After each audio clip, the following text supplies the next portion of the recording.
doing a presentation on an overview of cyber, which is hopefully going to be very fundamental information for everyone who's new to this field and just a good refresher for everyone who's already been doing this. So over to you, Chris. All right, can everyone hear and see me? Yep. Awesome, great. All right, so thanks for joining, guys. Again, my name is Chris Ellis, and today we'll be doing a presentation titled Intro to Cyber and Why It's Awesome.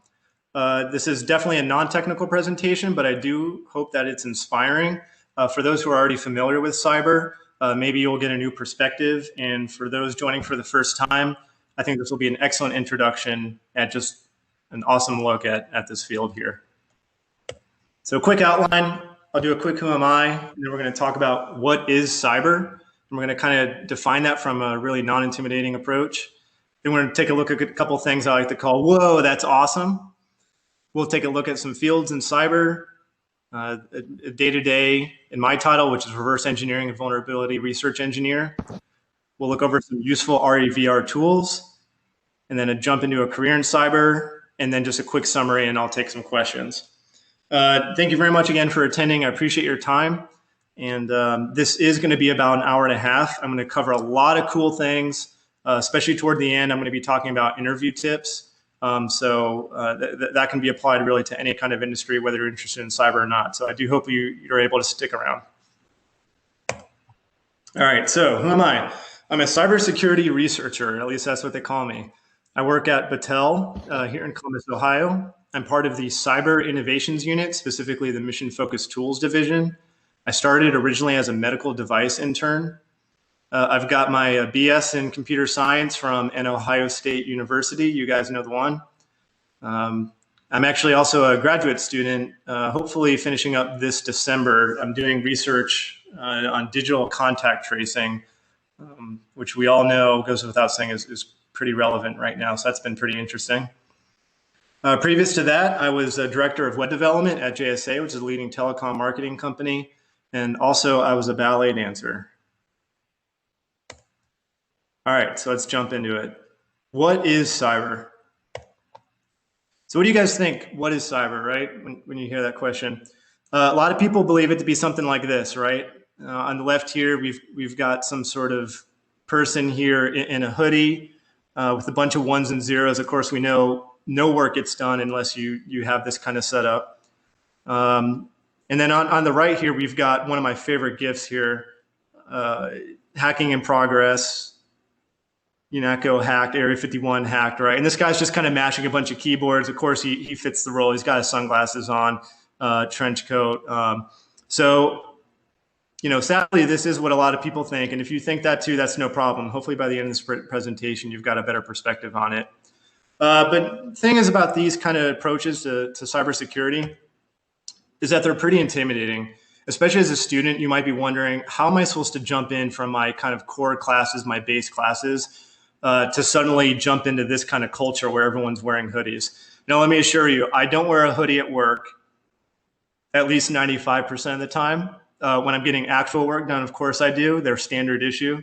I'm kidding, of course, but let's try to see if we can take a non-intimidating approach to what cyber is.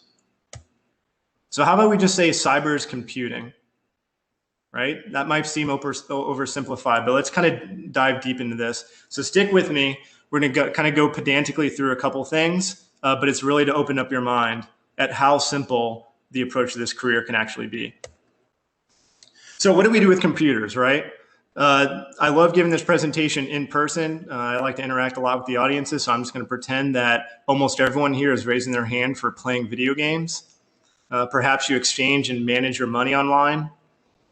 We can operate small and large systems. These can range from nano devices, essentially, or at least the technology for them, certainly including small medical devices up into IoT edge devices or nodes. Kind of looking at the medium scale, we have cars, planes, satellites. And then more on a larger scale, we've got factories, power plants, and grids. Certainly, we can probably even go larger than that. We also create information. So we all share pictures, videos, conversations, personally identifiable information, perhaps intelligence, and we share and consume this information. So all these things here on the left, they have to be represented somewhere, right? And they're represented as bytes. That's got to go somewhere. So where could that be? So we've got persistent storage, right? We have hard drives, solid state drives, we've got thumb drives. So when there's power applied to it, it'll hold its memory. We have RAM, or memory, right? Consists of stack and heap typically. Those words might be familiar to many of you. We've got bytes flowing through processors, right? So we have instructions. These are bytes flowing through the processor. That's how it knows to do this add between two numbers or to branch to another location in code, right? These are bytes that's telling the processor what to do. Of course, we have data in registers. We have ALUs, arithmetic logic units, transmission mediums like air and wire. So these are all wrapped up into some sort of device, right? Whether it's a PC, a server, a smartphone, sensor, or some sort of thing, right? Now, these things that we all know and love, we probably, each of us have 20 devices laying around, or maybe, utilize a power grid or something like that. These were all created by someone, right? They just didn't appear out of thin air. So how are these things made, right? We get a bunch of hardware and software people. We got architects, designers, engineers, fabricators to create the actual components.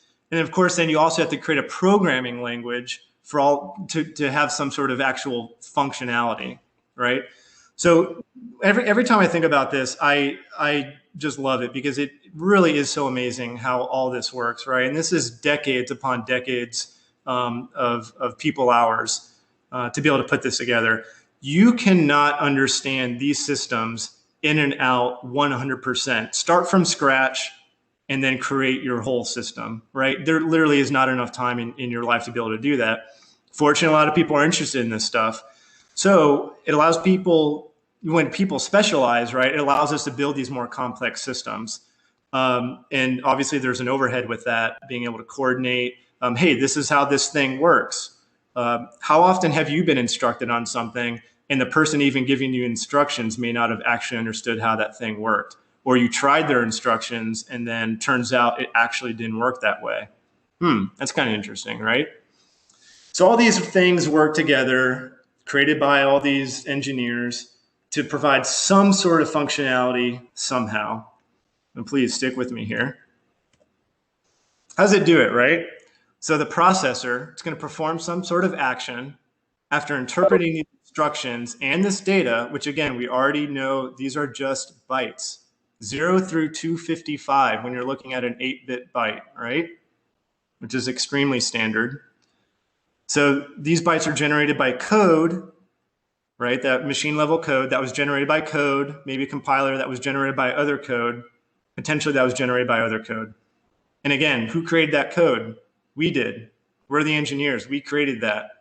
And these are all to perform very complex operation on these bytes.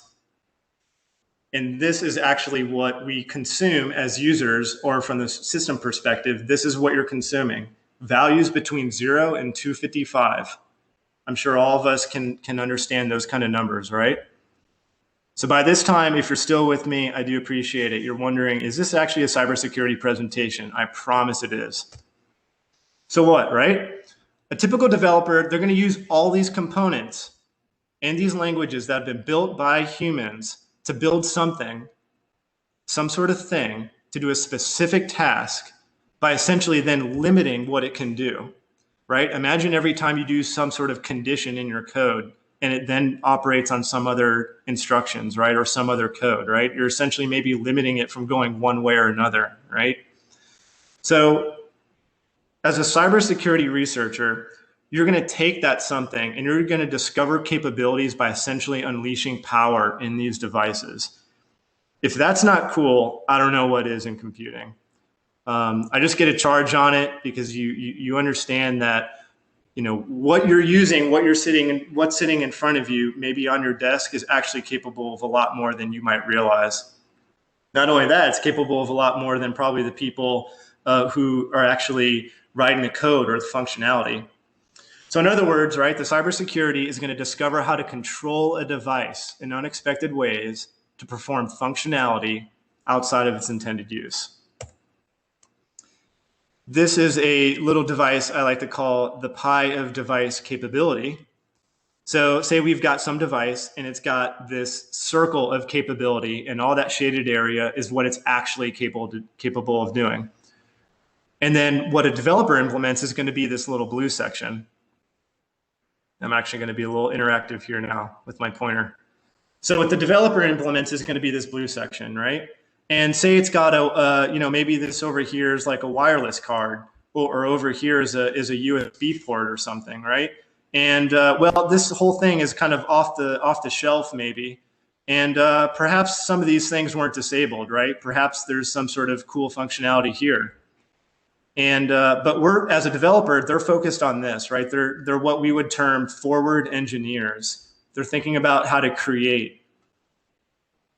This is what a cybersecurity researcher would attempt to harness then, right? Again, perhaps there's some sort of port over here that they didn't realize was even accessible, or perhaps there's some sort of wireless card here that they didn't realize that by default was turned on and that they had to turn that off. Or maybe some sort of just interesting processor instructions here that you're able to break out of this area and utilize stuff here. This is definitely kind of an abstract approach. If you don't understand what necessarily I'm talking about here, give it some time and just kind of think about it as you go through your classes. So again, what is cyber? We can now call cybersecurity the application of computing knowledge, which is what we just went over, right? Excruciating pain through all those slides, to understand and control a device. And I'm going to try to do my best impression of this. It usually fails, but it's, hey, look at me. I'm the captain now. If you know that movie, you can rate my impression later. But that's essentially it, right? That is what cyber is that we're going to use a vast breadth and depth of knowledge to be able to understand and control a device. All right, so now let's take a look at, whoa, that's awesome, which is essentially going to be a bunch of cybersecurity incidents that hopefully pique your interest and show you a bit what is actually capable. So this first one, we're going to be remotely opening some garage doors. In 2015, Sammy Concolic, he pulled out this little I Am Me kid's toy, and he was able to reverse engineer it and essentially send wireless commands to arbitrary garages to open them. Now I have an asterisk here next to the lesson. Each one of these is going to have a lesson, so pay very close attention. Clearly, by the end of this, I hope that you understand that you just should not buy a garage door opener. And someone let me know if this audio doesn't come in clear, but hopefully we'll be good with this. Oh.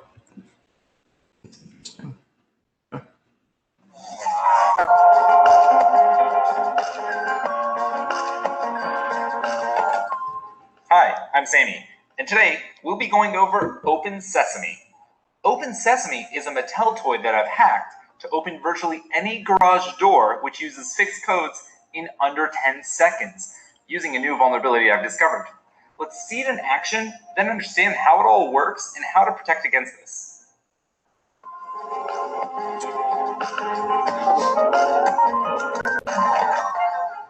Before we go any further, while I've released all the details and source code, I've altered the code so that it won't actually work to prevent criminal abuse. Unfortunately, garages like this have been vulnerable to attack for over 30 years, yet are still being manufactured today and are irresponsibly being sold without consumers' knowledge of their inherent weaknesses. If you're not sure if you have a vulnerable garage, click this next video to learn how to protect yourself. Now, onto the fun stuff. First, let's take a look at the hardware.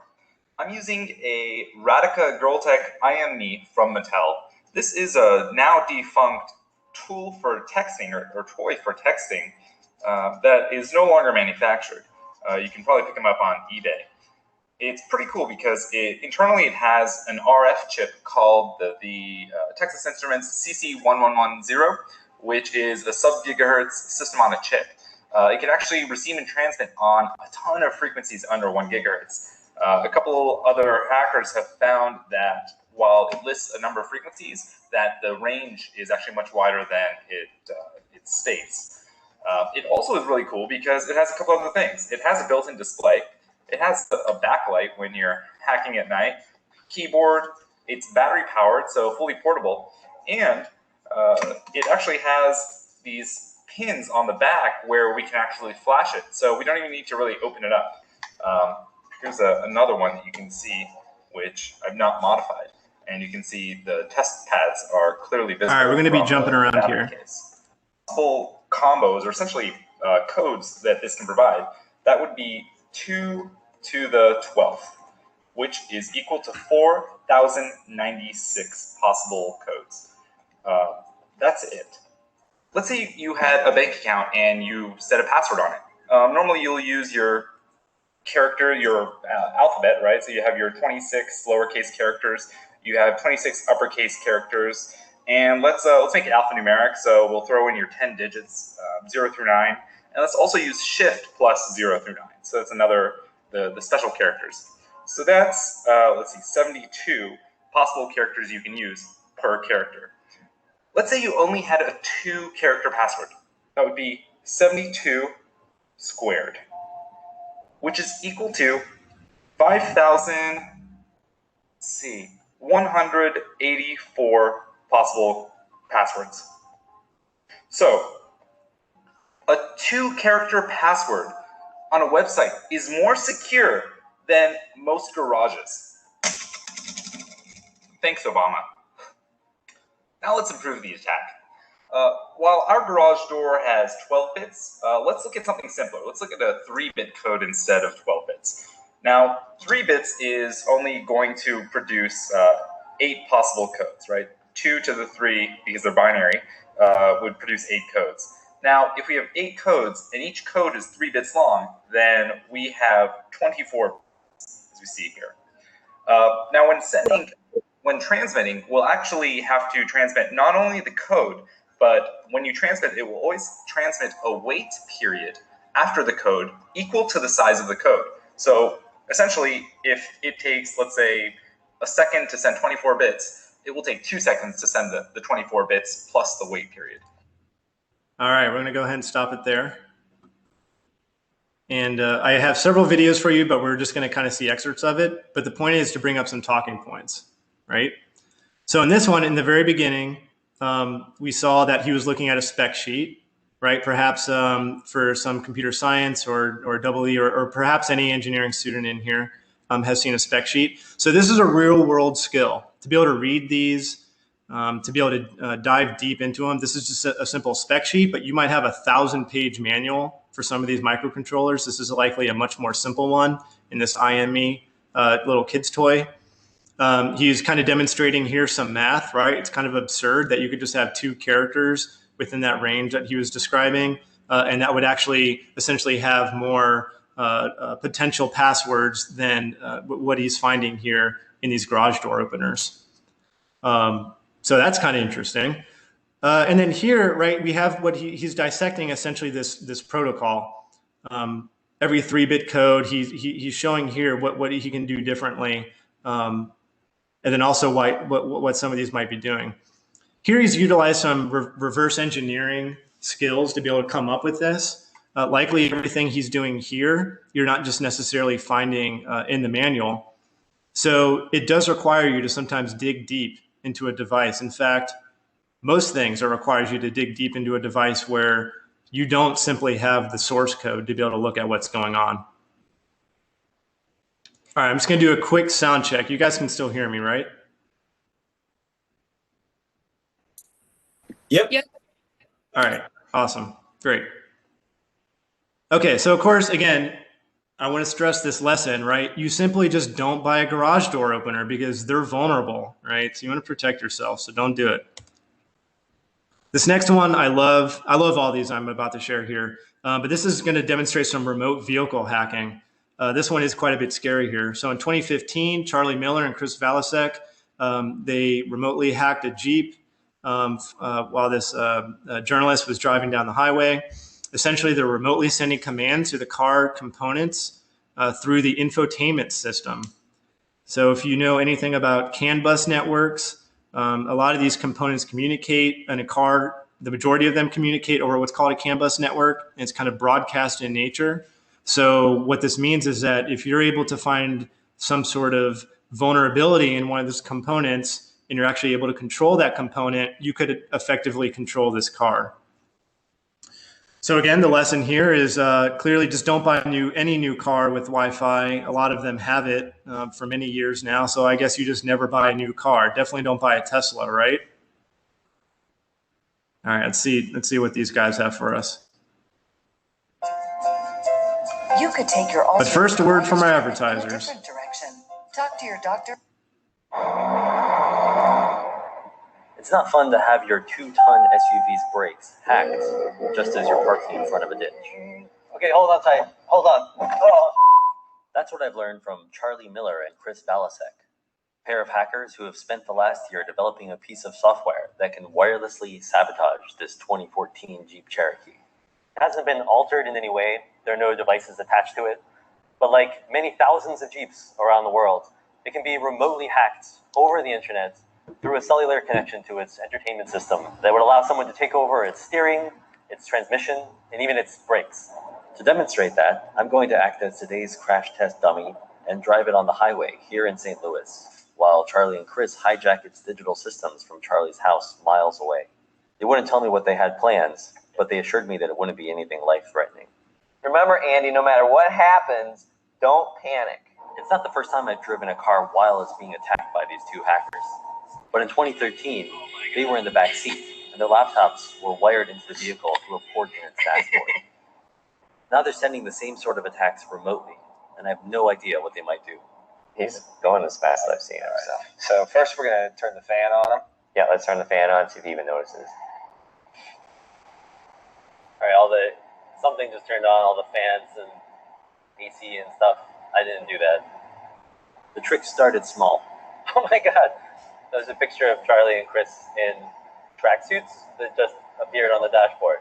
But as I drove down the interstate, things started getting unpleasant and very loud. Perfect.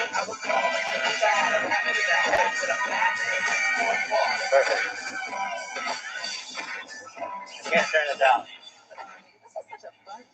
Now the air conditioning is blasting, the music is blasting, and I can't see anything because of the windshield wiper fluid. Okay, do it. Do it. Kill the engine. So we're killing the engine right now. It says park descent. Actually, can't accelerate. I stomped on the gas, but the Jeep slowed to a crawl. It says 40 to 3 miles an hour, but I'm not going that fast. I turned on my hazard lights, but I was still stuck in the right lane with no shoulder to escape onto. Guys, I'm stuck on the highway. Oh, I think he's panicking. He's not going to be able to hear us with that radio. It's so loud. Guys, I need the accelerator to work again. The accelerator won't work. It won't work. You're doomed. Seriously, it's dangerous. I need to move. You gotta turn the car off. Okay. Now you should be good to go. Semi drove by. All right, I'm gonna pull over because I have PTSD. Charlie and Chris have only tested the full range of their attacks on a Jeep Cherokee, but they say that hundreds of thousands of late model Chrysler vehicles may be vulnerable through a feature called Uconnect, an internet-connected computer in the dashboard known as its head unit.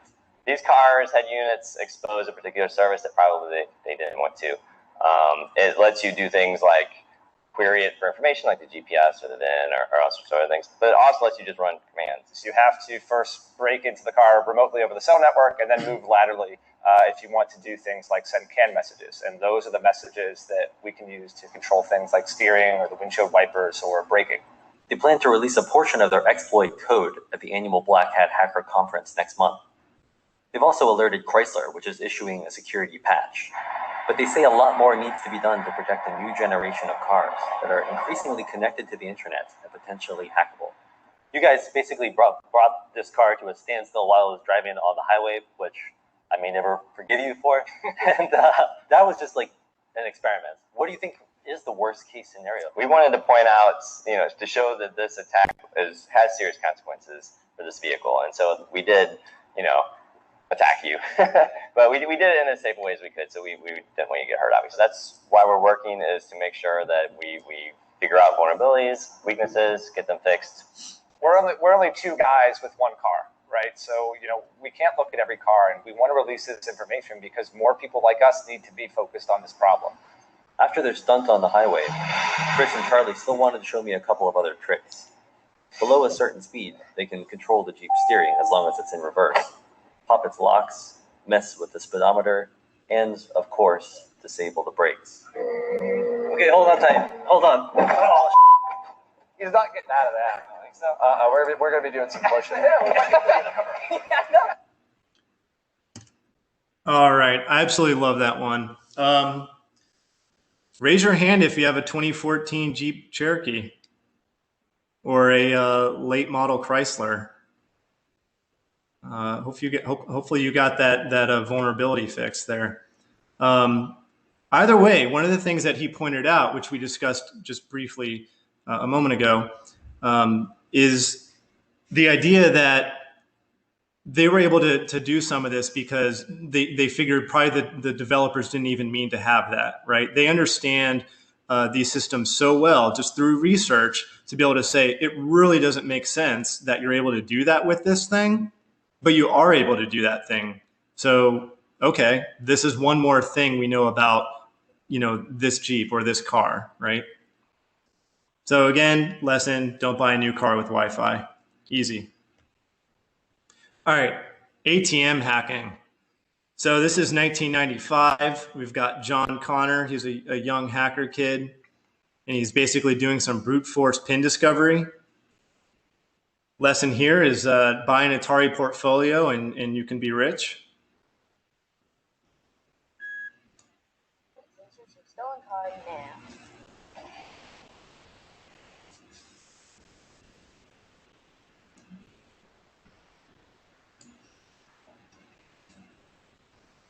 Hurry up, it's taking too long. Brute force, done. PIN number. Where'd you learn this stuff from anyway? From my mom, my real mother. Withdraw 300 bucks. Come on, baby, come on, come on, come on. Yes! Hey, it worked. All right. Hey, buddy, come on. Easy money, right? Okay, so here's my disclaimer. I'm not saying go hack an ATM. Definitely do not become a criminal. And if you do, you will not have a chance in this industry. For those of you who may have recognized this clip here, that is from Terminator 2. I saw this as a kid, and I was just amazed by that. And come to find out, especially back then, not saying that was happening left and right, but just knowing the technology that they would use during that time, it's actually not that far-fetched. So I hope at least one person got a chuckle about that one.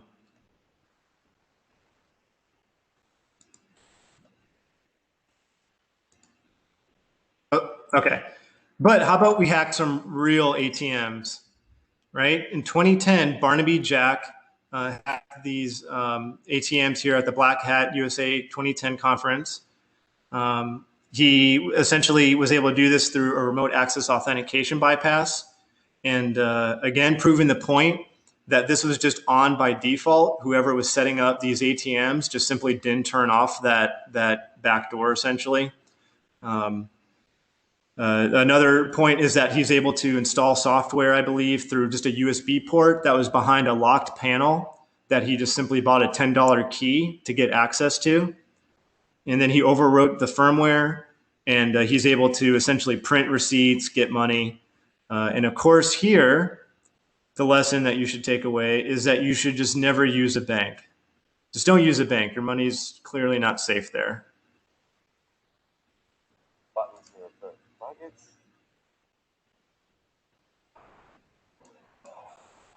Try that again.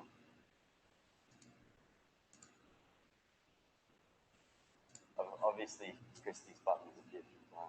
There we go. Okay. So can we cut back to the computer? Okay, and it'd be nice to know where this ATM actually is as well. So we can retrieve the ATM settings, connects, retrieves the settings, and saves it to disk. So there he was able to query the ATM. See, so up here are the passwords to the ATM itself. I don't actually live on 123 Kiwi Street, by the way, but I do live in San Jose. And then it has the phone numbers as well as the IP addresses and the receipt coupons and all that type of thing. All right, we're going to jump forward on this and see some money spit out here.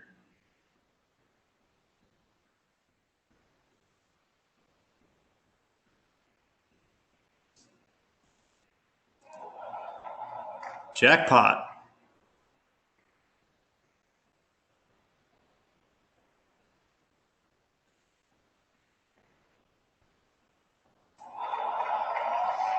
There's some cash. All right. So I certainly jumped ahead in this video. He's explaining a lot, but I like showing this one for the wow factor here. You're literally seeing just cash kind of spill out. Not only that, but you may have recognized in the beginning he had a what looked kind of like a .NET Windows application. So we'll go into this in a moment, but cybersecurity is not all about just reverse engineering and figuring out working with bytes. There's definitely some room for tool development or even creating some sort of nice GUI for potentially a tool that you've created. That was actually quite important to me coming from the front-end developer and really full-stack web development experience. I was worried that in cyber I wouldn't be able to create things. And I'm pleasantly surprised, or not surprised, but I'm just very happy that that's actually not the case. I would say I probably split my time 50-50 between tool development and actual reverse engineering. We'll go into more on that in a minute. But again, lesson here, obviously don't use the bank. This one here, this video is actually of pretty poor quality, but I just think this is really pretty cool. Basically, what they're calling this is gyroscope eavesdropping. 2014, I might butcher these names, but we'll call them Gabby and Jan. We showed this at Black Hat Europe 2014. And essentially, they were using gyroscope data to characterize conversations and are actually able to pull out words. So now your gyroscope actually acts as kind of a crude microphone. So this is the point in the presentation where I'd actually ask, who's created a phone application, a phone app, and had to ask for permissions from the user to be able to use a gyroscope. And if anyone raised their hand, actually it happens every time, but you don't need permissions to use parts of the phone, some parts of the phone. Gyroscopes, accelerometers, those are absolutely part of that list where you don't need permissions. So this is the idea of a reverse engineer deciding, okay, what can a user not turn off, right? In this case, the gyroscope. And they're actually able to put together conversations. We won't jump into this one. Again, the video is kind of dry a little bit, but I do encourage you to check that out if that sounds interesting. I like to bring this up too, is because this definitely gets down into the physics. So cybersecurity is not just for computer science and EE majors. You can work with physicists, mathematicians, statisticians. There's really a role for a lot of different disciplines in the cyber realm. So of course, our lesson here is just simply don't ever use a cell phone or a smartphone. All right, this is going to be one of our second to last one here, and this is going to essentially be remote insulin pump control. We're going to take a look here at Barnaby Jack again. This was in 2012. So essentially, with insulin, if someone takes too much or if they don't need it at all, they might die, right? So there's pretty serious consequences with this. Essentially, he's able to show that he can remotely control these pump operations. And of course, the lesson here is just don't use an insulin pump, right? So if you need one, then you're just out of luck with this, right? That seems reasonable. All right, so let's go and check this one out. Oh, and this one actually, I'm going to have to watch here on YouTube. I think that the MiniMed 670G system has helped me live more and worry less. Credit cards, bank accounts, and personal information. That's what we usually think of when we hear about hacking. But we can now add medical devices to the list. Bloomberg's John Ehrlichman caught up with a hacker turned computer security expert who says that insulin pumps are especially vulnerable and the results could be fatal. I have a vulnerability which will let me acquire the serial number from any of these insulin pumps within an 800-meter range. And that's this thing right here. Yeah, so this is my software which exploits that vulnerability to actually return the IDs of any insulin pumps in that range. From 100 meters away, I can scan for any insulin pumps in the vicinity. It will return those insulin pump IDs, and then I can have them dispense their entire 300 units of insulin, which for a type 1 diabetic will easily prove fatal unless you seek immediate medical attention. Most patients think they can turn off wireless capability, or that safety mechanisms will warn them of an attack. What they don't realize is that I actually disable all of these warnings and that the RF functionality cannot be turned off. It's always listening. Even if you turn off the remote option on the pump, this attack will still work because the RF transmitter is always listening. Medtronic, the company that makes this insulin pump, says it is increasingly focused on security, but says at this time, we believe that the risk is low and the benefits of the therapy to people with diabetes outweigh the risk of an individual criminal attack. Medtronic may fix the software in the next version of their insulin pump, but there are no plans to recall the devices. The Food and Drug Administration, the federal agency tasked with policing the $95 billion U.S. medical devices industry, told Bloomberg current adverse event data do not indicate that breaches of device security measures is a widespread problem. But Jack believes there should be a recall. I'm trying to go as public with this research as I can, just to show how easily these pumps can actually be attacked and hopefully change the mind of the FDA and of Medtronic and of the public that maybe a recall could be in order. John Olds with Bloomberg, San Francisco. I love dirt biking. I love shooting art. All right, so that's an interesting couple minutes, right? So before we were looking at opening garage doors where you're essentially invading someone's space. Then we're taking a look at remote hacking vehicles. That's obviously a safety concern, could potentially be life or death. Looking at invasion of privacy again with the gyroscope, stealing money with the other ones. This one is also another life and death situation. And it's really kind of interesting and perhaps disheartening when you hear from these large corporations, such as the one featured in that video, that says, we don't believe that this is a widespread problem. So very often with cybersecurity, it's not addressed until it needs to be. It's not built into the finances. So a lot of software and hardware in general are created using what's called an SDLC, software development lifecycle.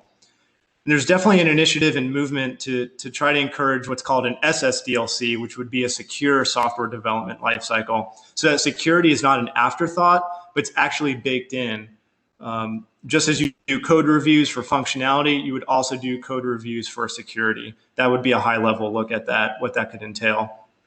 But what does that mean? That means more time. That means your product costs more. And hey, if it's not a widespread problem, I guess as a company that we can just decide that that's not much of an issue.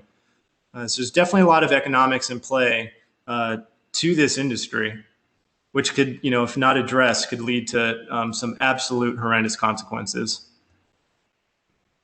All right, this next one is also pretty famous here. We're going to take a look at Stuxnet. In 2010, it was at least first discovered. This is essentially a worm that targets SCADA or PLC systems. SCADA stands for Supervisory Control and Data Acquisition.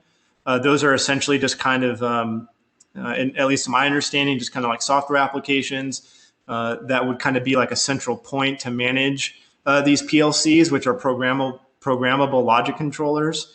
And programmable logic controllers, you would find those all the time in, or really everywhere, say in like a vehicle assembly line, say in some sort of other factory, or perhaps at a nuclear power plant. So they found that this had infected at least 200,000 plus computers and 1,000 plus machines, PLCs. It was running on Windows and the very specific hardware. I believe that was from Siemens. And it did, as I just kind of hinted, target a nuclear facility. So that's really interesting. And what it essentially did was speed up and slow down the centrifuges responsible, I think, for cooling part of the nuclear reaction. Perhaps there's a nuclear engineer who could explain that better than I can. But essentially, it was causing wear and tear at such a rate that this could have been catastrophic damage here. And of course, our lesson for each one of these, and this one is going to be just don't build power plants. Apparently, they're vulnerable.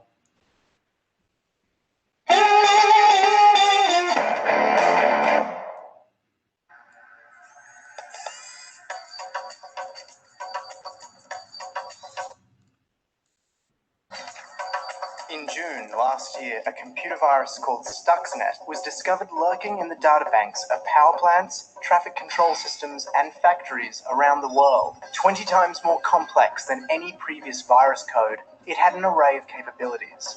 Among them, the ability to turn up the pressure inside nuclear reactors or switch off oil pipelines, and Stuxnet could tell the system operators everything was normal. Unlike most viruses, Stuxnet doesn't carry the usual forged security clearance that helps viruses burrow into systems. It actually had a real clearance, stolen from one of the most reputable computer technology companies in the world. It exploited security gaps that system creators are unaware of. These holes are known as 0 days, and the most successful viruses exploit them. The details of a 0 day can be sold on the black market for $100,000. Stuxnet took advantage of 20 0 days. But once it got into a system, it didn't always activate. Buried deep in the Stuxnet code was a specific target. Without that target, the virus remained dormant. What was it looking to shut down? The centrifuges that spin nuclear material at Iran's enrichment facilities.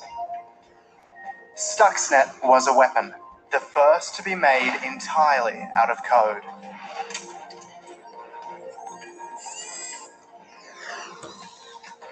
The Washington-based Institute for Science and International Security says the virus may have shut down 1,000 centrifuges at Natanz, Iran's main enrichment facility, last year.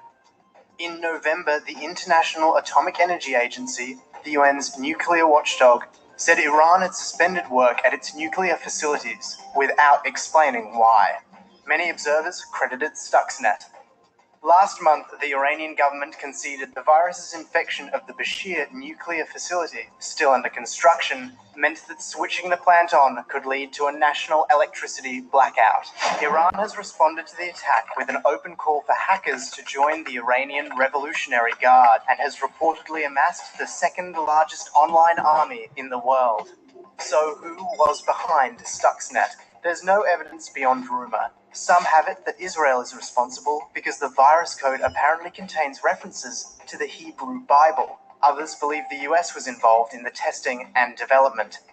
The finger has even been pointed at Siemens mobile phone company, whose software is used by the Iranian regime. The most important question may not be who designed it, but who will redesign it. The evolution has been so fast that 9 months after its detection, first virus that could crash power grids or destroy oil pipelines is available online for anyone to download and tinker with. You can watch people on YouTube pulling Stuxnet apart. It's an open source weapon. And there's no way of knowing who will use it or what they will use it for.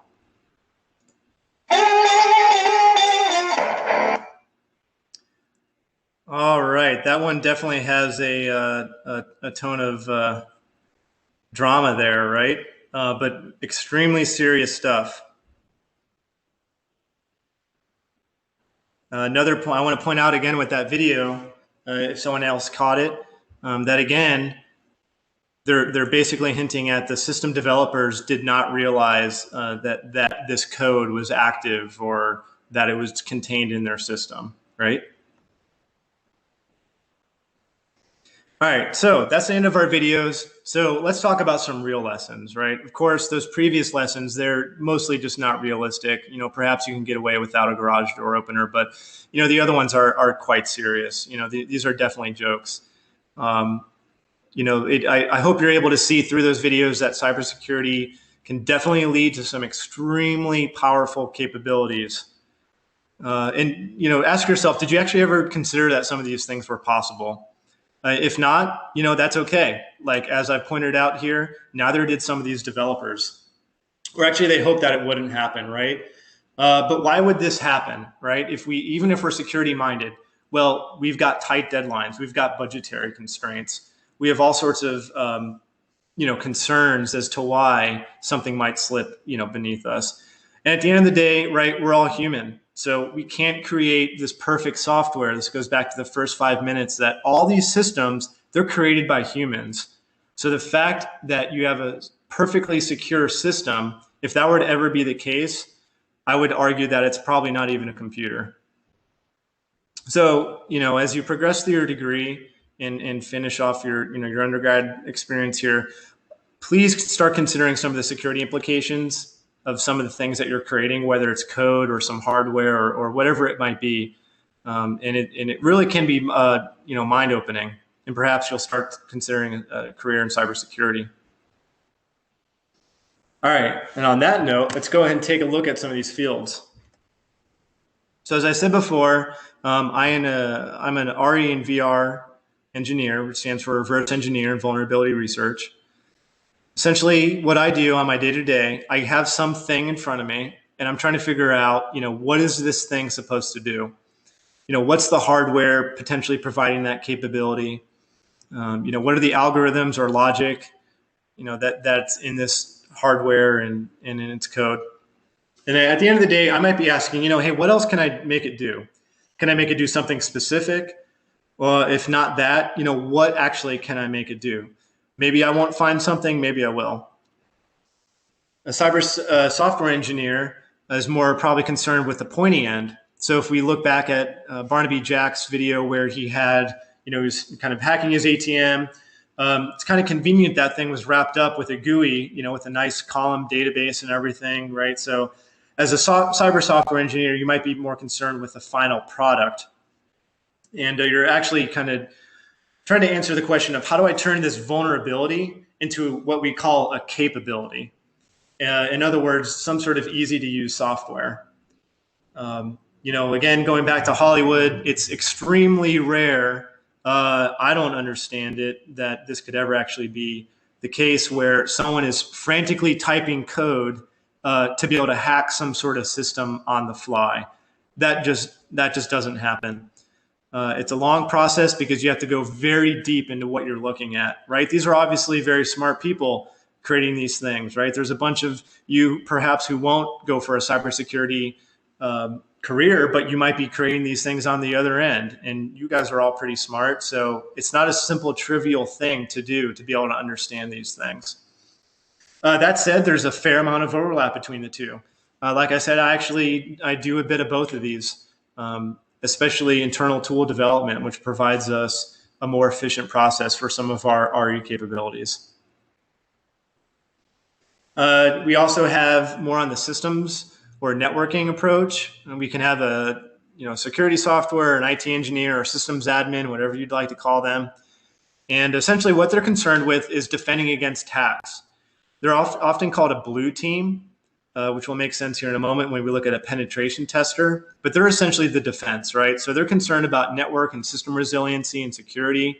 And essentially that's all to maintain CIA of information, which stands for confidentiality, integrity, and assurance. So from their perspective, what they're trying to do is plug up every hole in a system. And what's great about that is that if they do find some sort of hole, it's quite easy to patch up. On the other end, we've got penetration testers, and they're more concerned about offensive attacks and then compromising a network, for instance. They're often called the red team. So what they're trying to do is break into a device or some sort of network and gain access to it. They're essentially trying to break the CIA of information. From their perspective, they're trying to actually find a hole in the system And you might say, wow, that's pretty difficult. Say you have some sort of huge area where there could exist a hole. We've got some sort of very, very large system, which would actually be very representative of what we look at today. But the idea here is that they only need to find one good vulnerability. And think about this. If they found the vulnerability, then that means up here on the blue team, it's very likely that they have not found it. So again, that goes back to that other video. That's essentially called a 0 day. Tons more areas relating to cyber. Specifically, we have hardware reversing. So if anyone's done software reverse engineering, there's also hardware reverse engineering. So you've got some sort of, microcontroller, and it's some sort of proprietary thing that does not have a spec sheet or a manual. You have to be able to figure out what this does, looking at those logic gates. Very difficult. Hardware assurance, say you've got some sort of supply line or hardware is going along this logistics line, and perhaps at one of those locations, someone has replaced some of the components on that hardware. How do you know when it gets from its initial point of development to where it's actually used that it is that same piece of hardware? If you haven't thought that that was even a thing, then you're just starting to peel back some of the different aspects of cybersecurity. As I explained before, right, you could potentially be a mathematician working in cyber. I have worked with several statisticians and mathematicians on a couple things. So these obviously cover the areas of data science, AI and machine learning, definitely into graph theory. I've used graph theory concepts in some of the tools that I've developed. Certainly there's a whole field of cryptography, and I certainly don't do too much in that, but there obviously is that whole realm. Certain things I look at obviously do have some sort of cryptographic component. So knowledge in that domain is absolutely necessary. Side channel analysis, which is essentially trying to derive information in a non-intuitive way or non-formal way, I guess, when you're looking at a specific device. A great example of that would actually kind of be the gyroscope video that we didn't have a chance to look at. But essentially, you're trying to pick up on potentially, say, RF signals or some sort of electromagnetic, field that is oscillating depending on if it's a 1 or a 0, and potentially, really pull out the information just from that. Right? Pretty cool. Definitely down to the physics level. Then, of course, you've got binary analysis and concolic analysis. Binary analysis would be like static analysis of a piece of software. Concolic analysis can help you solve essentially algorithms to see, at what point must your data structure have certain values to be able to get from, say, point A to point B when there's several other branches that could possibly be taken. As computer science majors, we talk all about trees, right? We love nature, but turns out a lot of things can be represented as some sort of tree or some sort of graph. For instance, right, take a piece of software. Every time you branch away, literally a branch or a jump away, it's like going to a new node. So what other nodes could be connected to that? That's definitely static and dynamic analysis, or falls under that realm at least. So what industries require cybersecurity? Well, that's pretty much every industry that uses a computer and then some, right? Which ones are those? I'm going to leave that as an exercise to each one of you to think about. All right, so RE and VR.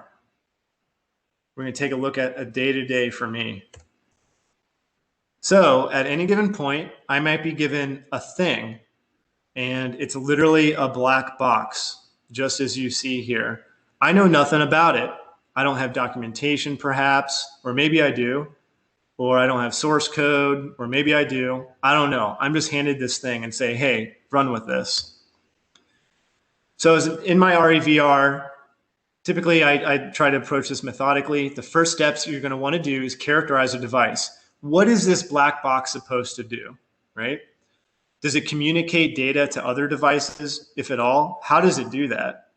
Does it receive any input? What resources are available to me? Do I have the source code? Do I have the technical manuals for this specific device? Can I get information online for it if I don't have it? Going back to how it receives input, Imagine if you had a system that did not have input or output. That would not be a very interesting system.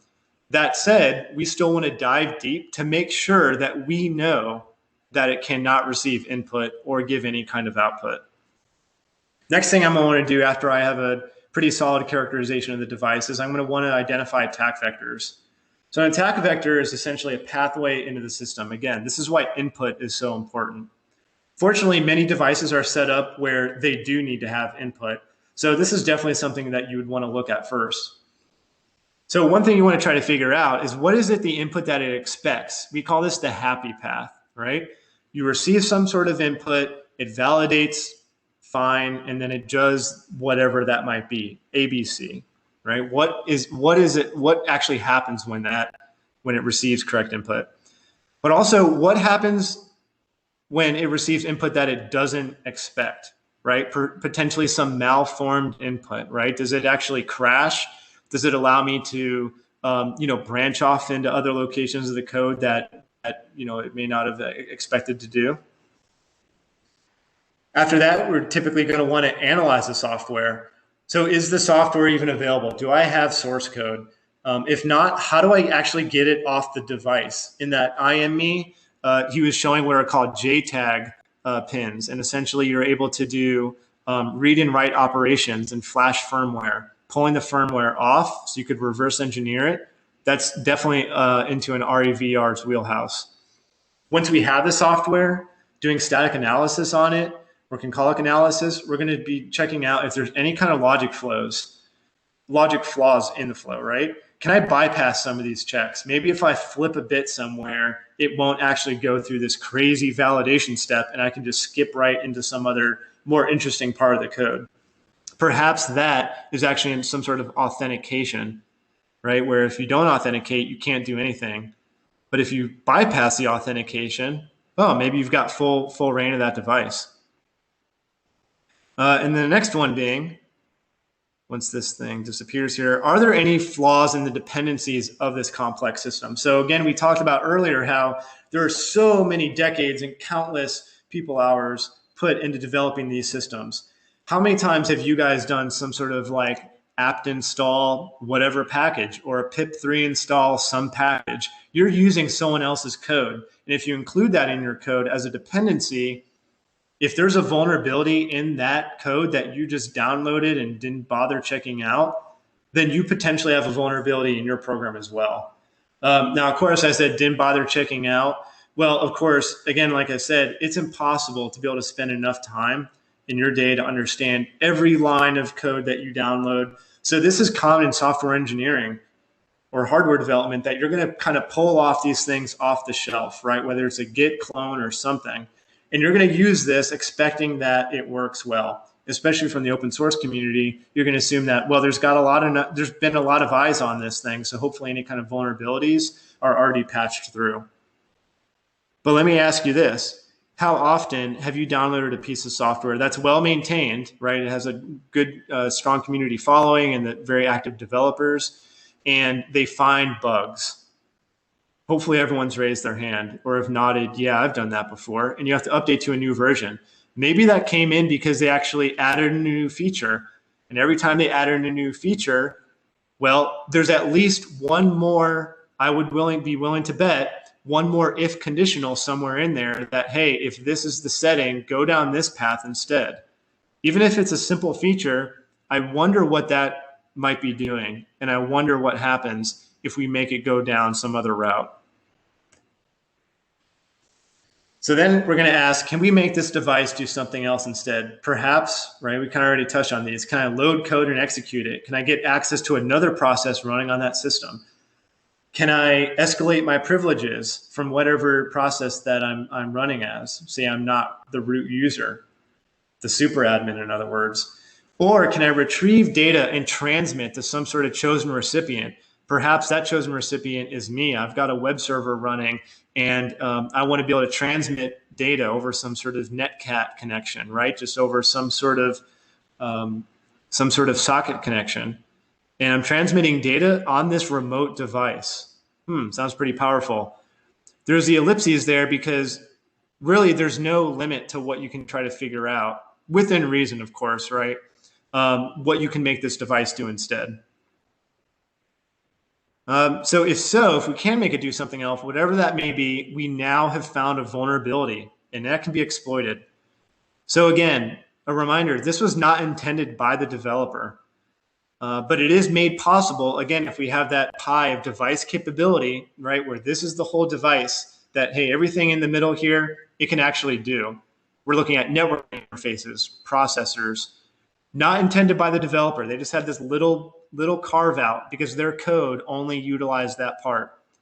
So what I'm trying to do here is peel away, the mystery and show that it's really not magic. What we're actually doing is just allowing the hardware's potential to be realized. I love thinking about that. It's really exciting, and I just get excited for my day-to-day to know that that's something that I can kind of focus on and try to crack the case. So again, those things end up being just a start. At the end of the day, these capabilities typically rely on what we call primitives stringed together. So they may be many vulnerabilities to be able to create a single capability. So really what's further amazing, again, I love to harp on this, is that the original developer may not have even realized the capability is possible, right? Maybe they're so focused on just building this one framework. They're not security minded. When you start abstracting away technologies, you've got hardware literally down from the, E&M spectrum down here, going into actual PCB boards, then you have digital logic with ones and zeros, which can form bytes, which can form, whole microcontrollers running through processors, right? So chances are this developer wasn't knowing this whole thing. They might only be focused on this one little area. So they themselves may not have even realized that this was possible. Other reasons why they might not realize, again, is time, money, and really these complex systems are just that. They're inherently complex because they're doing incredible things. You shouldn't take for granted the fact that you're sitting wherever you are, I'm sitting here, and I'm giving a presentation on cybersecurity, and you're able to hear my voice, you're able to see my slides. A lot goes on in this to be able to do that. All right, so on a day-to-day, as an REVR researcher, I am definitely exercising everything here on this slide. So I very often am doing static binary analysis. I'm looking at algorithms, logic flows, instrumenting, finding out what are called basic blocks, which are essentially a non-disruptible flow of code instructions, and being able to create these graphs and understand actually how this piece of software is working. I love also doing dynamic process analysis, which is essentially at this point you're running. So you have a binary, which is just sitting on persistent storage. Once it's actually running, that piece of software is actually now called a process, or that binary is called now a process. So what you'll do is actually interact with this live on the system. So you might trace through that process graph. You might have it represented on the persistent storage one way, but once it gets loaded into the process, it's an entirely different thing. Another interesting thing that we do is called fuzzing, which is throwing kind of arbitrary data and seeing what it does in response to that data. And of course, debugging. Who here loves debugging? I do. I love debugging. But I'll tell you, 3 years ago, I did not so much love debugging. And the reason is because I didn't fully understand the power that debugging actually provides you. Think about it. You've got full process introspection. You're able to see data fly throughout the entire process. If that's not powerful, then you need to think a little bit longer on it. I definitely have a working knowledge of computer architectures, instruction set architectures, x86 and ARM, caching, compilers, disassemblers, decompilers, networking. I love networking. Definitely have a pretty thorough understanding of the entire TCP/IP stack, which essentially powers the internet, so to speak. I love doing protocol creation and protocol reverse engineering, which is essentially the communication between systems. And definitely, as I said before, some tool development. I spent a lot of time in C, so I can have natively compiled tools, and as well as Python. Definitely do some bash, some socket programming, file system, and just kind of general data or potential AI with some of the stuff that I'm doing, or machine learning. All right, So if I've piqued your interest, we're going to talk about some RE/VR tools that to help you get you started. Even if you're into cybersecurity already, perhaps I'll present on some that you're not aware of, and then we'll get on to some interview tips. First and foremost, Ghidra. This is a reverse engineering tool. Right over here, we have, these are the bytes of the actual program. All this thing here, this is the disassembly, and this is talking, actually specifically here, this is looking at a file format. So it's talking about these file headers. And basically, if you were to just kind of do a hex dump on some binary, you get tons of bytes, right? Everything is just a byte, 0 through 255. But here, this tool is an absolute necessity, or some sort of disassembler tool is an absolute necessity to our job. So we can have an organized approach to this. A decompiler is going to kind of take these machine bytes here, instead of putting it onto a disassembly, which is a one-to-one relation, it's going to put out to a one-to-many relation here, which is essentially, it's like a pseudo C code. It's not going to be perfect. Very unlikely you're going to be able to copy paste this and compile it, but it actually is a lot easier on the eyes to be able to figure out what's going on. But remember, the ground truth is here in your actual bytes here, your machine code in the disassembly. That's one-to-one as long as your processor module's correct. As of now, boy, I created this presentation almost over a year ago. The debugger, as far as I know, is still not released, so one fine day. You can do scripting with Ghidra, which is essentially creating plugins using Python or Java. It is multi-platform. This whole thing is built on Java, so that's convenient whether you're running Linux, Windows, or Mac, or some sort of Linux flavor. It was interestingly developed in-house by the NSA, recently made open source, I believe, March of 2019. So now it's great because it has a very vibrant, active community, and more plugins will be available. Some alternatives are I'm sure many of you are familiar with IDA. This actually stands for Interactive Disassembler, and Binary Ninja is another common one. Bash. All right, Bash is simply born again shell. So this is very important to have a familiarity with. If anything in this slide we should come away with is that you must be comfortable with the shell as a cybersecurity researcher. These are things that I may actually ask you in an interview. How comfortable are you with the shell? Not everything has a GUI. So essentially Bash is a shell, and a shell is basically just this program that allows you to interact just through what's called a command line interface. So you're typing in commands. You can do scripting with it. There's a ton of commands that are actually just programs living in your Linux environment, perhaps, or your Windows PowerShell, whatever it may be, that you can do all sorts of cool stuff here. That's more or less that. Alternatives, there's tons of other shells. The original kind of shell, Z shell is another popular one on Mac. Or at least a lot of Mac users tend to use that. Virtual machines. Being comfortable with virtual machines is definitely an important skill. So essentially, a virtual machine is like running an operating system called a guest inside another operating system, which you could call your host. So here we have got this example where this is probably like Linux, Ubuntu 16.04. You can see here as like the main. We've got Oracle VirtualBox right here, which is your virtual machine software. And then here, whoa, look at that. We've got Windows 7 running inside Ubuntu.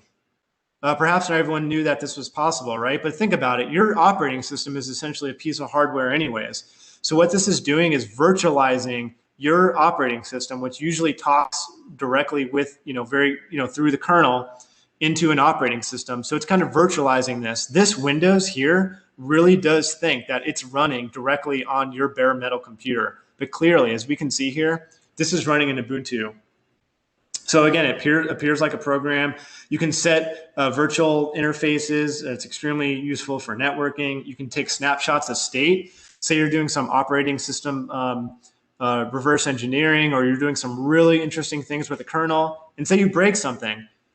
What a pain that would be to reinstall your whole operating system and lose all your work. Well, if you can just reinstate a snapshot, you're right back where you left off from your snapshot, and you just go on breaking it. So a couple common providers could be VirtualBox or VMware. Windows has Hyper-V, which I think actually might come just with Windows 10 now. And to be clear, so I've got Ghidra every day. I've got Ghidra. I've got shells with all sorts of Tmux windows going. virtual machine. I got VMware running all the time. Another favorite one of mine is Wireshark, because I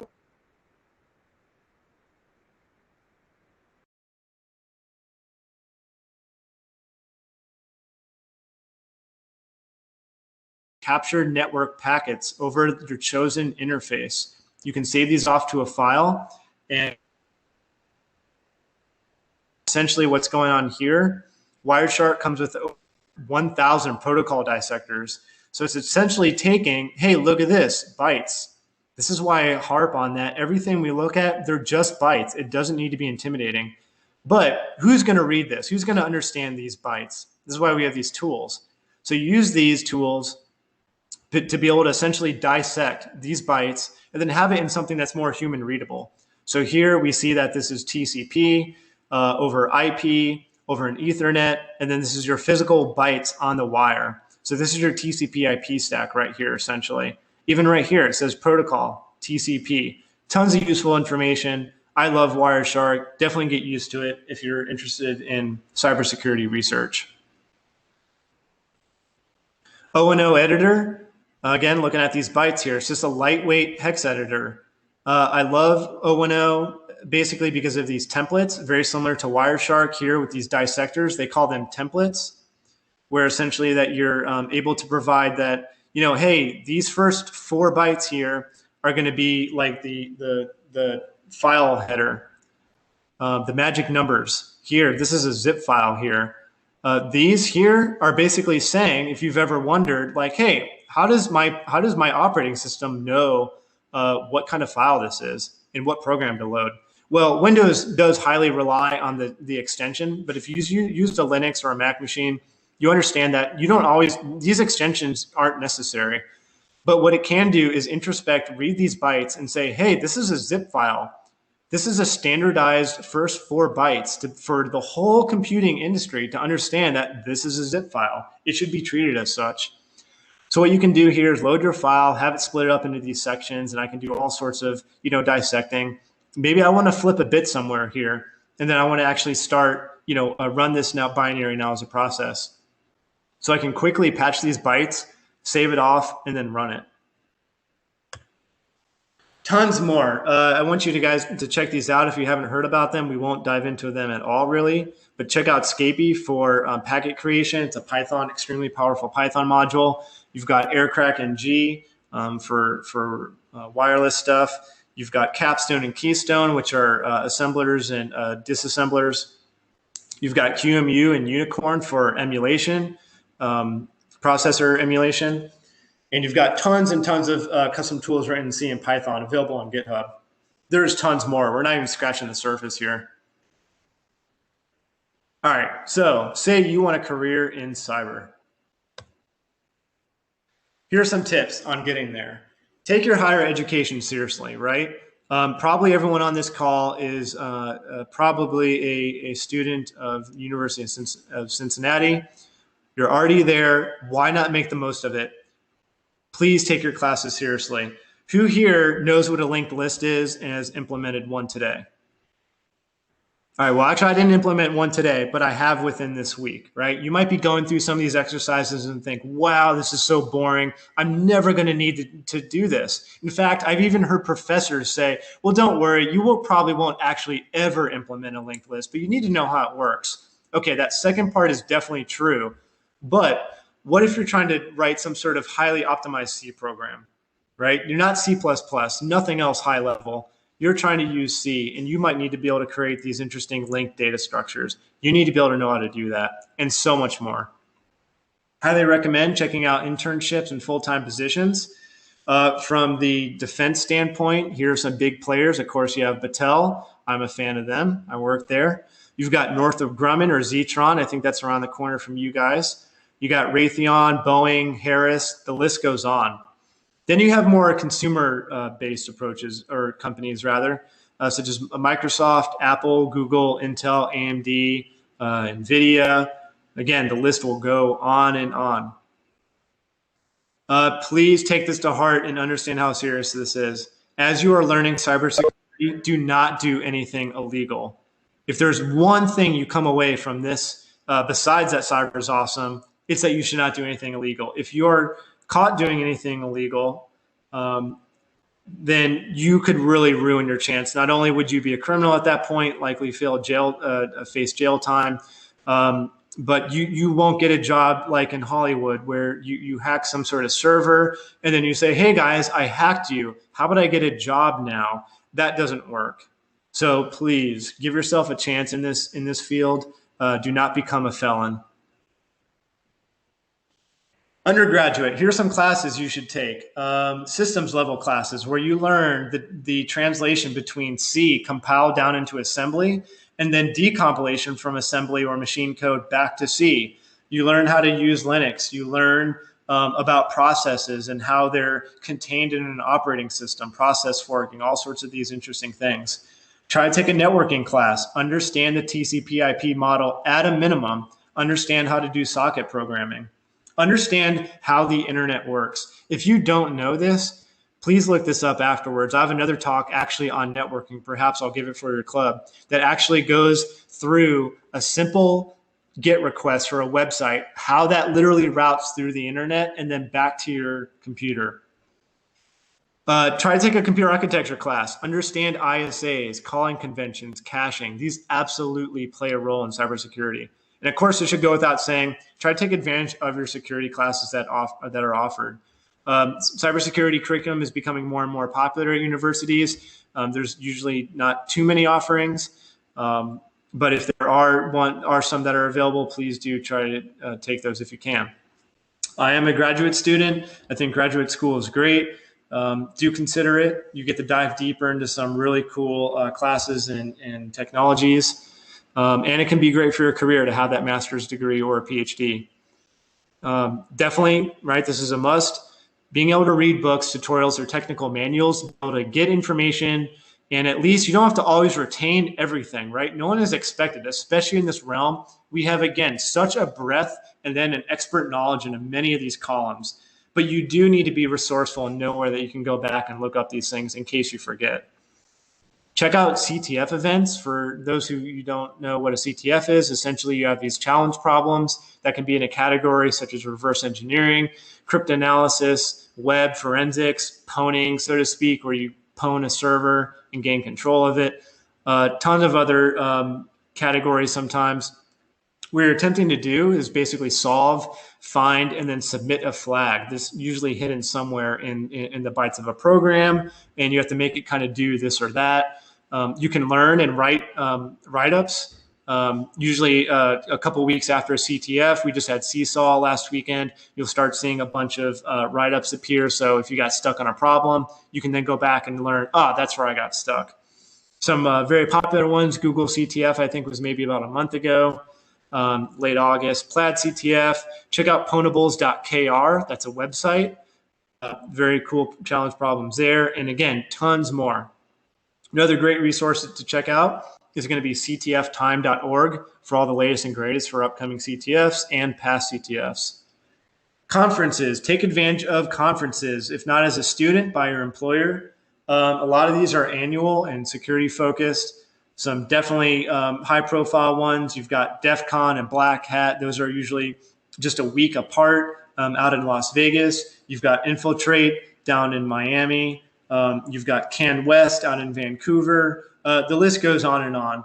What's really cool is that these talks are eventually usually released on YouTube, but it might be 6 months after the conference, right? So that's the idea, is that if you're really trying to stay on the cutting edge, or you find a talk, they usually release topics, several months before. And if you're working for an employer that encourages this, hopefully you are, then you might be able to get a training budget to be able to go to these conferences and say, hey, listen, this talk deals exactly with what I'm working on, and I feel like we can get some competitive knowledge here by attending it. All right, so I am highly involved in the interview technical process at Battelle, and I enjoy interviewing potential candidates because this gives me an opportunity to help shape my team. I want you guys to do the best that you possibly can in an interview, so that's why I've got these tips for you. Not just at Battelle, but at any company. And this goes for any kind of industry, right? So first thing you're going to want to do is research the company. You need to know what they do. Who do they serve? Who are their clients? Who is their target audience? And then what is the actual job requisite looking for? It is terrible, and I guarantee you, you will have a hard time getting a job if you go to a career fair and they say, oh, well, do you have any questions for me? And your question is, yeah, what do you guys do? That basically shows me you have zero initiative. Hey, we've got a website. Why don't you spend 20 minutes checking that out? If I like my team members to have initiative, and if you're already showing initiative, if you're already showing zero initiative before you're a team member, that's going to be a pretty hard sell for me later. And that's going to be for a lot of recruiters. So have questions to ask, right? Hopefully, if you did check out the website, these aren't questions that just simply have an answer on the website. Try to get something interesting about their day-to-day, especially in cybersecurity. We won't be able to talk about too much. As I said, I look at black boxes all day. What does that really tell you about what I do? Not much, but there's obviously a reason for that. Keep in mind too, you're also interviewing the company. So you need to be able to know your worth and understand that, hey, is this a company that I do want to work for? Maybe there's something about it that, you say you have a couple offers and you need to be able to do a pro and con list. If you don't know these important aspects about a company, you may not want to work there. It's not always about your salary. Say you've actually missed out on some amazing opportunity at some other company only because they paid $5,000 less. But turns out, if you had asked some key questions, you might have discovered that you had a lot more opportunity to really skyrocket your career at this company. So have something to show. This is extremely important because, again, a lot of times, and I'm not saying a degree is definitely not just a checkbox. Like I said, make the most of it. Learn this material. We use it on a daily basis. But that said, we do require a bachelor's degree at a minimum. So everyone coming in the door has that. You need to be able to differentiate yourself. So how do you do that? You have something to show.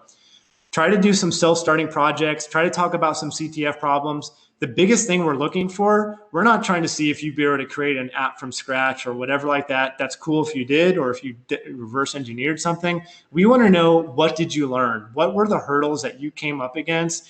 And what were the creative solutions that you applied, that you figured it out, or you were resourceful enough to get beyond that barrier? Because listen, as a cybersecurity researcher, you're going to come across barriers every day, and you need to be able to get across those.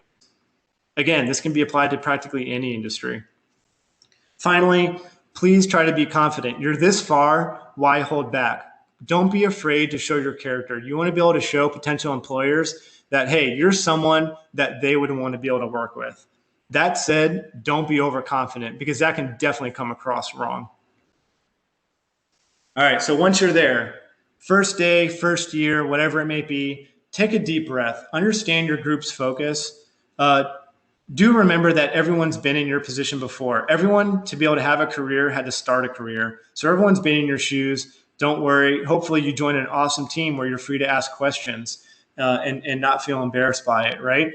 I ask tons of questions all the time. Our most senior engineers ask questions all the time. You should never be afraid to be able to ask questions, as long as they're good, smart questions, right? That you have at least done some sort of background investigation into. But understand your group's focus. Chances are when you interview, you won't fully know what your group does. Interesting, right? But once you do actually get in the door, find out what that is. Look for opportunities to learn from and teach others. These could be senior engineers, colleagues, and eventually try to become a mentor to those below you or just starting out. I touched on this before, but check out training budgets. Tuition reimbursement potentially for graduate school, for certifications, or going off to those awesome conferences. Make sure to learn a breadth, because you have to apply a breadth of information, and definitely become an expert in a few things, because you basically want to be able to say, hey, I have information on, or I need to know information on XYZ. I've done some preliminary research, but I have some really technical questions. Who might I be able to talk to?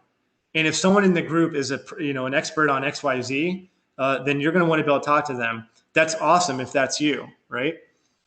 This is general great advice, I think. If you're in the room, speak up. If you earned a position in that chair, in that room, speak up if you have great ideas or you have questions or if you're a critical component. If you're on the team, you are a critical component. That's the way I look at it. Also, though, know when to listen. Know when it's important to make sure you listen to the other person and really understand what they're asking or their perspective. And then your whole team can grow from that. Finally, always stay curious and stay intellectually stimulated. People can get burnt out from any career, but I'll tell you, in cyber, if you're interested in learning, you'll never be bored. But this can certainly fall through the cracks for some people if they just are always focused on one thing and never really kind of expand their interests into other areas.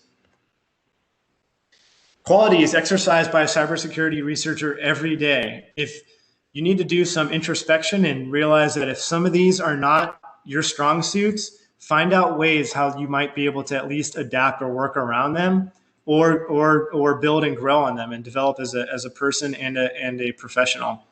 So patience, curiosity, right? The things we're looking at are some of the hardest problems facing hardware and software solutions. So you have to have patience. This is not a simple tutorial that you go through and then you get paid your salary for. That's never happened.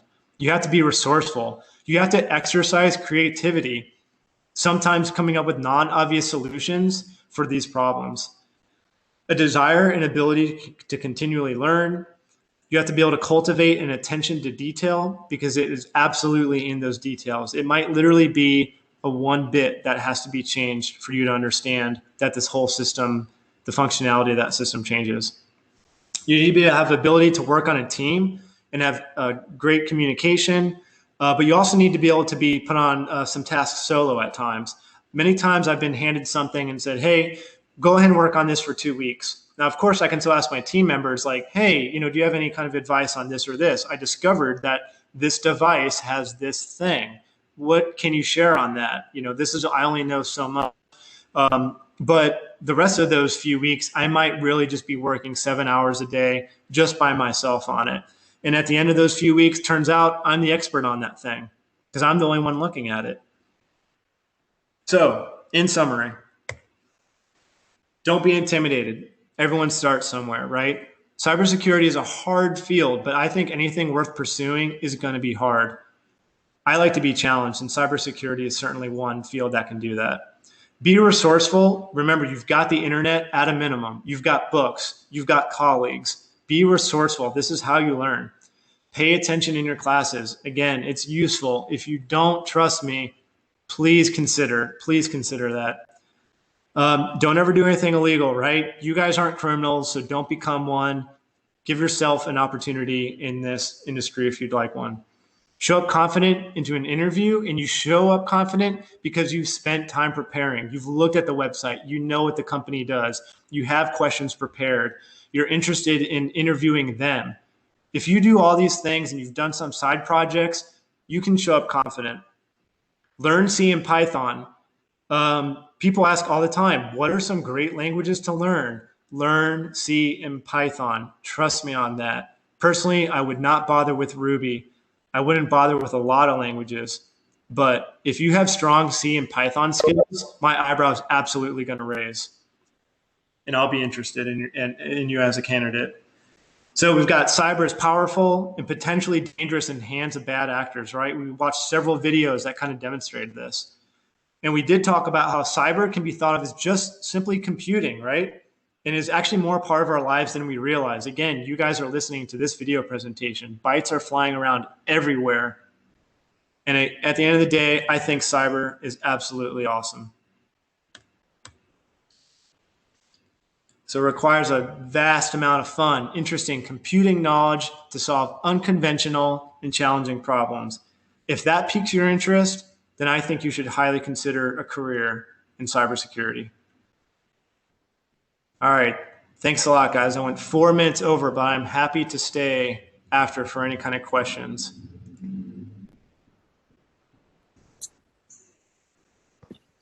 Thank you so much, Chris. Out of curiosity, how did you get started in cyber? Oh, interesting question.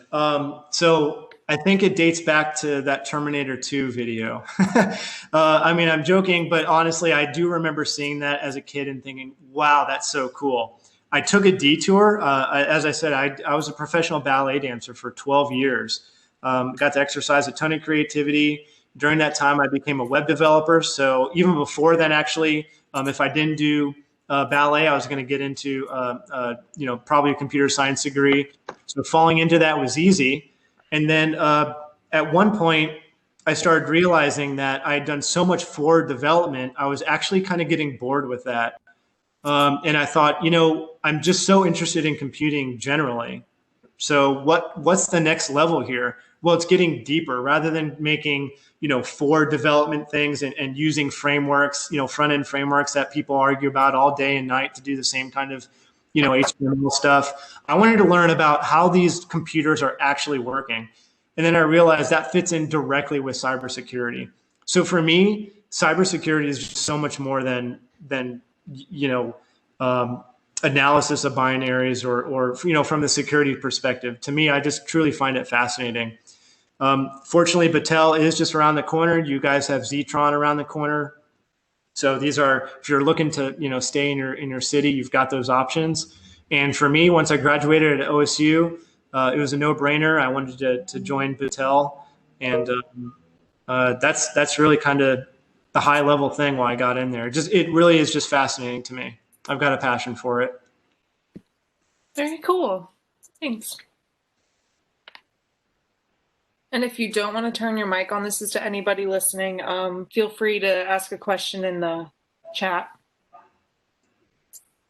Yeah, what would you say would be good ways to get knowledgeable about shells? Because currently I've only used shells when I had to do something with a DLL in IT. Sure. So are you just saying like bash scripting in general, or just being comfortable with the command line? Let's just go with bash scripting in general, because I'm already comfortable with the command line. Sure. Yeah. So there's, there's an excellent book. I think it might be like Starch Press or something that really kind of goes into bash scripting. So it's interesting, right? I use bash scripting maybe, a couple, like 2% of my day, right? Anything I can, I'm trying to create a tool. I'm trying to create that in Python. So I do always kind of opt for that if I can. But very often, perhaps I don't have Python running on the thing I'm doing, right? So go through some resources that you can find online. Maybe check out a book. I know this is a very kind of general answer. I did this actually 2 years ago because I wanted to have at least some sort of general, bash scripting knowledge. And then I didn't use it, for quite a while until suddenly I did. But again, I was able to go back, check out some resources. One thing I love is check out Learn X and Y Minutes. If you guys aren't aware of that, I'll post that maybe in the Slack or in this chat. But it's a great way that once you understand general programming, right? Like bash scripting, you've got while loops, you've got if conditionals, you've got all your traditional like program flow stuff. So you'll understand that, you're just trying to do the same thing, just using bash, right? You're trying to maybe iterate over something like that. So I would recommend maybe going through like 10 hours of just learning something. And then once it kind of comes up, just knowing that you can go back to those resources. If I was interviewing, I would not ask you to create a bash program on the fly. Absolutely not. But I would certainly ask you, if you're comfortable with the command line, which, like you said, it seems you are. So. Yeah, I mean, the command line itself is pretty easy to get comfortable with. It's just knowing exactly what to do with it. Right, and that definitely comes in. So a lot of these tools that you get, open source tools, for instance, right? And here's why this happens, right? First of all, you can do a lot of things with like just piping, right? Like output from one into another program, and then grepping on things, or using like awk or sec to kind of like pare down, your output into different fields and everything, or columns or whatever. You can string together a lot of programs. Actually, way back in the day, this was one of the concepts of bash programming, was that, hey, you could have this output like doing LL or LS, right, on a directory, and then use that output to then string it into something else. definitely check out like output forwarding, that you can do with your arrows.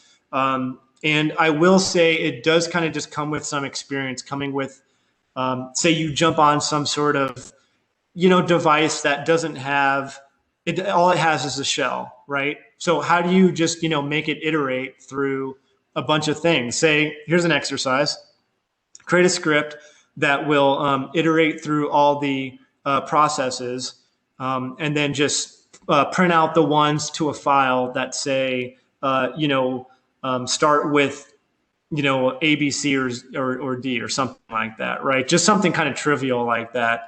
I can't give too many other concrete examples. I have things flying around my head, but obviously I can't share too much there. All right. Also, would you say that getting the CompTIA certifications would be good?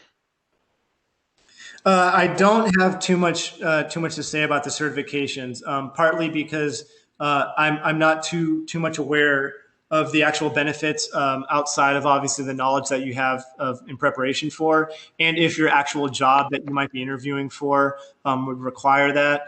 Specifically, if I'm interviewing or here at Battelle, I know this to be true that we won't be looking at your CompTIA and saying, that's definitely something we require, right? Unless for some reason you were on a project that we were hiring for that did need that. It would certainly be a bonus. And what I look at that is I say, okay, this person is showing more initiative beyond, again, the standard bachelor's degree, right? So this person has gone out of their way to get additional knowledge, additional credentials, and that's definitely has some weight to it. So, get credentials as long as you're able to at some point utilize the knowledge, then that's the most important thing. All right. Yeah, I've looked into a couple myself, but honestly, right now I'm looking to finish my master's, and then I'll probably at that point, because I just love continually learning, so I would probably pick up a couple certifications, if nothing else, just to go through the material. I know, I'm gonna watch them. I know. Okay. That was a good comment, I think, whoever may have said that. Yeah, any other further questions?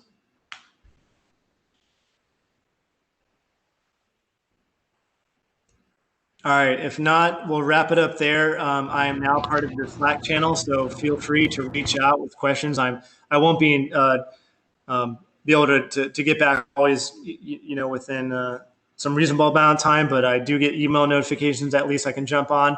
Perhaps I'll join you guys again for another more actual technical presentation. I do have a couple more of those. I do just try to do this one in the beginning of the semester to try to encourage more participation. And at the end of the day, I hope you guys could understand that I certainly have a passion for this career.